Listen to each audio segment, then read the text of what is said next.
광주시의회 추경예산 심의 과정에서 상임위원회가 삭감한 예산을 예산결산특별위원회가 협의조차 없이 되살려 논란이 되고 있습니다. 광주 북구의 한 지역 아동센터가 이용자 숫자를 부풀려 거액의 보조금을 타냈던 것으로 구청 감사에서 적발됐습니다. 고등학교 교사가 여제자와 수차례 성관계를 맺었던 것으로 드러나 파문이 일고 있습니다. 이용섭 광주시장이 청와대에서 열린 시도지사 간담회에서 광주형 일자리에 대한 범정부 차원의 지원을 건의했습니다. 여러분 안녕하십니까? 광주 MBC 뉴스데스크입니다. 광주시의회가 추경 예산을 심의하는 과정에서 뒷말이 나오고 있습니다. 광주시 편을 들어줬다. 아니다. 광주 발전을 위해서 그랬다. 여러 가지 이야기가 나오고 있는데요. 어떤 내용인지 정영국 기자가 취재했습니다. 광주시의회 예산결산위원회가 올해 추가경정 예산안을 3,336억 원으로 결정했습니다. 여기에는 광주시 핵심 시책인 현대차 법인 설립 용역비가 7억 원, 도시철도 2호선 공론화 예산이 3억 8천만 원 반영됐습니다. 애초 소관 상임위에선 불필요하거나 부적절하다며 전액 또는 대폭 삭감된 두 예산이 예결위 심의 과정에서 모두 되살아난 겁니다. 공교롭게도 최근 이용섭 시장이 소통의 폭을 넓히겠다며 시의원들과 1시간가량 간담회를 가진 이후 상황이 달라졌습니다. 앞으로 중요한 정책이나 과제는 시의회와 충분히 협의해가면서 추진하겠습니다. 이러한 저의 진정성을 이해해 주시고 의원님들께서 많이 도와주시기를 부탁을 드리겠습니다. 예결위원장은 이 시장의 소통 행보를 긍정적으로 평가한다면서도 이번 추경에선 염두에 두지 않았다고 말합니다. 저희가 최종적으로 판단 기준은 광주 지역 발전과 광주 시민의 행복을 위해서 그렇게 판단을 했습니다. 하지만 일부 의원들은 예결위에 못마땅한 반응입니다. 특히 도시철도 2호선 공론화를 심의했던 행정자치위원장은 예결위가 말 한마디 없이 이렇게 할 거였다면 상임위 논의가 무슨 필요가 있냐고 반발하고 있습니다. 이번 예결위의 결정을 보면서 이런 예산 심의와 결정이 이루어진다면 실질적으로 상임위의 존립, 즉 말해서 상임위에서 예산을 다룰 필요가 없는 무용론이 제기될 수밖에 없다는 생각이 듭니다. 광주시에 마냥 끌려가진 않겠다고 공언했던 시의회가 일단 추경이라는 첫 관문에선 광주시가 원하는 대로 손을 들어줬습니다. MBC 뉴스 정용욱입니다. 광주의 한 고등학교 교사가 여학생과 성관계를 맺었다는 사실이 알려지면서 파문이 일고 있습니다. 이 교사가 학생의 성적을 임의로 올려줬다는 의혹도 제기되고 있습니다. 송정근 기자가 보도합니다. 광주의 모 여고 1학년을 맡고 있는 교사 36살 김 씨가 다른 반 제자 16살 A양과 불미스러운 관계를 시작한 건 지난 6월부터입니다.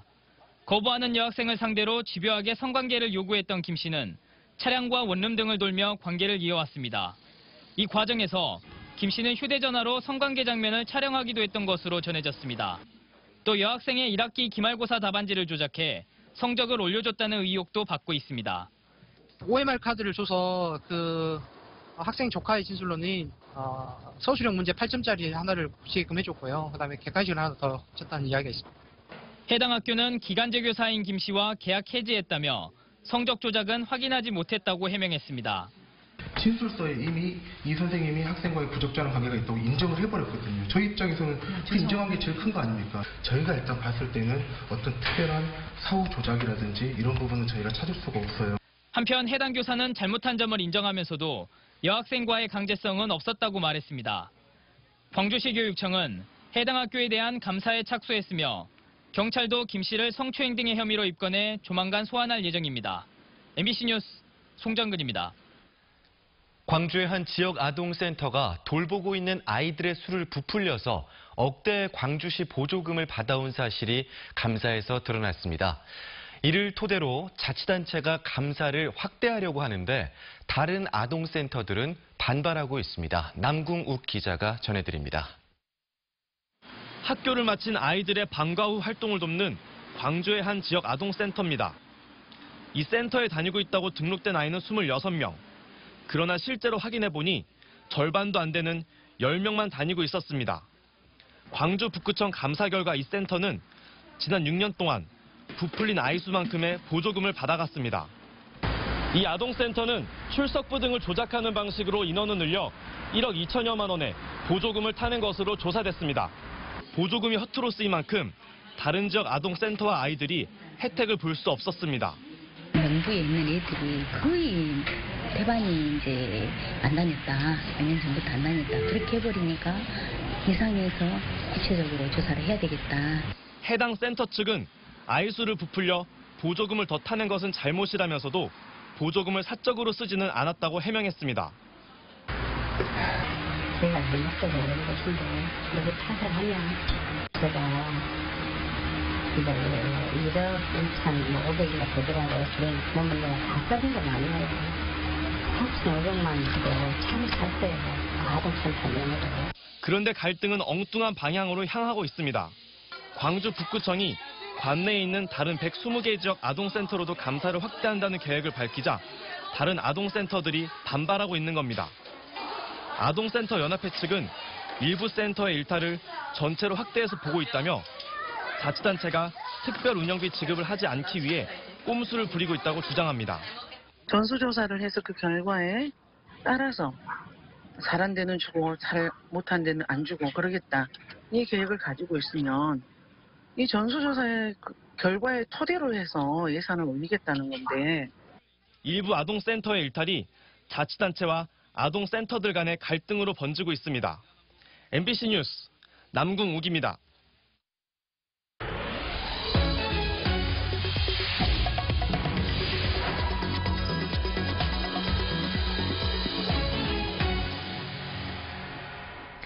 문재인 대통령과 이용섭 광주시장, 김영록 전남지사 등 17개 광역단체 시도지사들이 모두 청와대에 모여 중앙정부와 지방정부가 함께하는 일자리 선언을 채택하고 지역의 일자리 정책을 발표했습니다. 청와대에서 오늘 열린 시도지사 간담회에서 이용섭 광주시장은 새로운 일자리 창출 모델로 노사 상생을 반영한 광주형 일자리를 소개했습니다. 이 시장은 광주형 일자리가 노사 민정 간 적정 임금과 적정 노동시간 등 노사 상생의 일자리 모델이라며 범정부 차원의 TF 구성과 지원을 건의했습니다. 민선 7기 들어 전남 지역에서도 무상교복 정책이 점차 확대되고 있습니다. 시 단위 지자체 가운데서는 처음으로 여수에서도 관련 조례가 제정됐는데요. 다만 지원 범위 등을 놓고 논란이 생기지 않기 위해서는 보완이 필요해 보입니다. 보도에 문영철 기자입니다. 중고등학교 신입생에게 교복 구입 비용을 지원하는 조례안이 여수시 의회 본회의를 통과했습니다. 화순과 영암, 영광에 이어 도내에서 네 번째, 시 단위 지자체에서는 처음입니다. 교육의 공공성을 강화하고 교육의 보편적 복지를 통한 교육복지 실현을 위해 무상교복을 위해 필요한 예산은 학생 한 명당 30만 원, 한 해 17억 원 정도로 추정됩니다. 조례는 만들어졌지만 실제 지원은 빨라야 내년 하반기쯤 가능할 전망입니다. 교육 경비도 확보를 해서 또 중앙부처하고 사회복지보장제도의 협의를 거쳐야 됩니다. 시간적으로 내년도에 당장 시행 안 될 수도 있어서. 한편 교복 지원 혜택을 받기 위해선 여수에 주소를 두고 관내 중고등학교에 입학해야 합니다. 타 지역으로 진학하는 학생들은 지원 대상에서 제외되는 겁니다. 반면 이미 무상교복을 시행하고 있는 경기도권 지자체는 학생의 주소만을 기준으로 교복 구입 비용을 지원하고 있습니다. 단지 그냥 관내에 있는 학교를 다닌다는 거지. 어쨌든 저희 수원시의 시민이잖아요. 혜택을 보지 못하는 친구들을 위해서 조금씩 개선이 돼 나가고 있는 거죠. 최근 조례를 제정한 영암군 역시 형평성을 고려해 관외로 진학하는 학생들에게도 교복 구입비를 지급하기로 했습니다. 한편 전라남도 의회는 다음 달 교복 지원 조례안을 심의할 예정이어서 무상교복을 위한 각 지자체의 움직임이 본격화할 것으로 보입니다. MBC 뉴스 문형철입니다. 학부모 회장이 자원봉사단체를 운영하며 자신의 자녀를 포함한 중고등학생들의 봉사활동 시간을 부풀려 자치구 자원봉사센터에 등록한 사건과 관련해 담당 직원에 대해 경징계 처분을 결정했습니다. 광주의 모 자치구 자원봉사센터는 관리 책임으로 정직 처분이 예정됐던 담당 직원이 당사자의 소명과 장관 표창 등으로 감경돼 감봉 3개월 처분이 결정됐고 최종 결론은 이사회가 의결한다고 밝혔습니다. 한편 문제의 자원봉사단체는 현재 활동을 중단한 상태고 학생들의 부풀려진 봉사활동 내역이 교육행정정보 시스템에서 삭제됐는지 여부는 확인되지 않고 있습니다. 한빛원전 4호기에서 깊이 20cm와 30cm짜리 공극 등 모두 14개의 공극이 추가로 발견되자 한빛원전이 추가 조사 대상을 한빛 3호기로까지 확대했습니다. 한빛원전은 4호기 1단에서 8단까지 조사한 결과 큰 공극이 발견된 만큼 확대 조사가 불가피하다며 나머지 15단까지로 조사를 확대하고 4호기와 비슷한 시기에 같은 공법으로 건설된 3호기에 대해서도 조사를 확대하기로 했습니다. 당초 한빛 3호기는 정비를 마치고 이달 말 발전을 재개할 계획이었지만 공극 추가 조사에 따라 재가동이 늦춰지게 됐습니다. 국립아시아문화전당이 5월 단체를 대상으로 110억 원에 달하는 구상권 행사를 검토하고 있습니다. 문화전당은 5월 단체의 장기 농성에 따른 공사기한 연장으로 지난 2016년 당시 건설사 측에 물어준 110억 원에 대해 법률 검토를 한 결과 구상권 행사를 할 수 있다는 해석을 받아 손해배상 청구 소송 여부를 검토 중입니다. 문화전당 측은 손배소송의 소멸시효가 넉 달여밖에 남지 않은 상황이어서 5월 단체를 상대로 소송을 할지 범위를 어디까지 확정지을지 등을 조만간 결정할 방침이라고 밝혔습니다. 더불어민주당 이해찬 신임 대표가 광주 5.18 민주묘역을 참배하고 최근 광주 재판에 불출석한 전두환 씨를 비판했습니다. 이해찬 대표는 전두환 씨가 재판정에 출석해 용서를 빌어도 안 될 터인데 불출석한다는 말을 듣고 한참 멀었다고 생각했다고 발언했습니다. 한편 이 대표는 호남 방문 전 첫 현장 최고위원회의를 박정희 전 대통령의 고향인 경북 구미에서 열고 첫 공식 일정으로 박정희 이승만 전 대통령 묘역을 참배하는 등 여야 통합에 방점을 찍는 듯한 행보를 보이고 있습니다.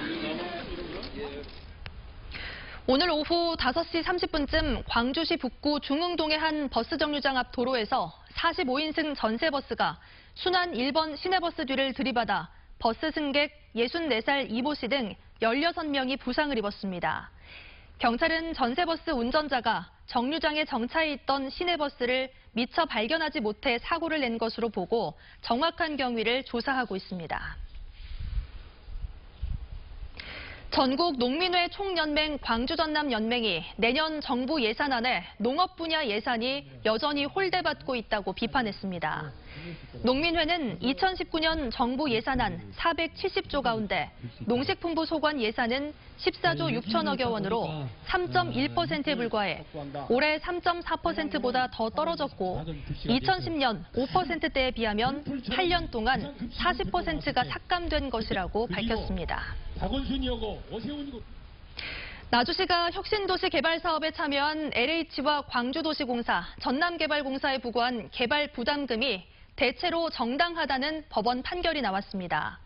광주지법 제1행정부는 나주시가 지난해 9월 LH에 부과한 개발 부담금 299억 원 가운데 281억 원, 광주도시공사에 처분한 167억 가운데 157억 원, 전남개발공사에 부과한 234억 중 220억을 부과하는 게 정당하다는 판결을 내렸습니다. 재판부는 개발이익이 대규모인 만큼 개발이익을 개발 부담금으로 환수해 지방자치단체에 귀속하는 것이 형평이나 정의의 관점에 보다 부합하다고 설명했습니다. 마리안느와 마가렛 노벨평화상 추천 서명운동이 홍보와 공감대 부족으로 인해 당초 목표에 크게 저조한 것으로 나타났습니다. 마리안 마가렛 노벨평화상 범국민 추천위원회는 현재 16,437명에 그치고 있는 서명운동의 집중 홍보를 위해 대책 마련에 주력하기로 했습니다.